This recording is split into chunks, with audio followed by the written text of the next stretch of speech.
내란 특검팀이 오늘 오전 한덕수 전 국무총리를 피의자 신분으로 추가 소환해 조사하고 있습니다. 지난 조사에 이어 지금도 조사가 진행되고 있는 것 같은데요. 취재 기자를 연결해 보겠습니다. 김예린 기자. 네, 오늘 오전 9시 30분쯤부터 시작된 한덕수 전 국무총리의 3차 소환 조사가 지금도 이어지고 있습니다. 내란 특검팀은 지난 19일 2차 소환 당시 한 전 총리에 대한 조사를 마무리하려 했지만 수사를 다 하지 못한 부분이 있어서 오늘까지 조사가 진행되는 상황입니다. 앞선 2차 조사에서 한 전 총리는 16시간가량 조사를 받았는데 오늘도 오후 늦게까지 조사를 받는 모습입니다.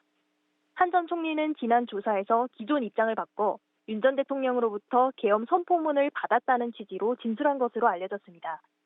그동안 한 전 총리는 국회나 윤 전 대통령의 탄핵 심판에서 비상계엄 선포 당시 계엄 선포문을 받은 기억이 없다고 주장해왔습니다. 한 전 총리가 이렇게 돌연 입장을 바꾼 건 구속을 피하기 위해 기존 진술을 뒤집고 일부 혐의를 인정하는 거라는 해석도 나오고 있습니다. 박지영 특검보는 브리핑에서 한 전 총리가 전체 범죄를 시인한다면 구속영장 청구 요건 중 하나인 증거인멸 가능성이 떨어지겠지만 지금은 일부 혐의를 시인하는 상황이어서 구속영장 청구에 대해 종합적으로 검토하겠다고 밝혔습니다. 네, 이렇게 한덕수 전 총리에 대해서 특검이 구속영장을 청구할 가능성도 있는 건가요?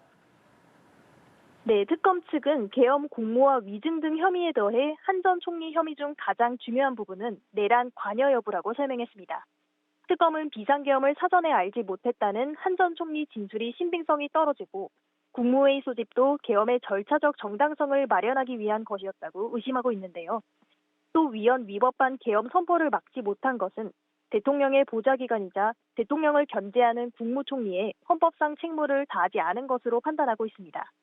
여기에 기존 진술을 뒤집으며 사실상 국회와 헌법재판소에서 위증을 한 게 드러나고 있는 만큼 오늘 조사 이후 특검이 한 전 총리에 대한 구속영장을 청구할 것으로 보입니다. 한편 특검팀은 이번 주말인 오는 23일과 24일 노상원 전 정보사령관을 연달아 소환해 노상원 수첩 등 핵심 증거와 관련한 조사를 벌일 방침입니다. 네, 이런 가운데 내일은 김건희 씨 소환 조사도 예정이 돼 있었는데 김 씨가 출석하지 않을 전망이라고요? 네, 김건희 특검은 내일 오전 10시 김건희 씨에게 5차 소환을 통보했는데요. 김건희 씨 측은 건강상의 이유로 출석할 수 없다는 입장을 밝혔습니다. 변호인은 특검에 불출석 사유서를 제출했고 이번에도 김 씨의 자필 사유서도 함께 냈다고 밝혔습니다. 다만 주말이 지나면 김 씨의 건강 상황이 괜찮아질 수 있다며 다음 주 월요일이라도 소환하면 응하겠다고 덧붙였는데요.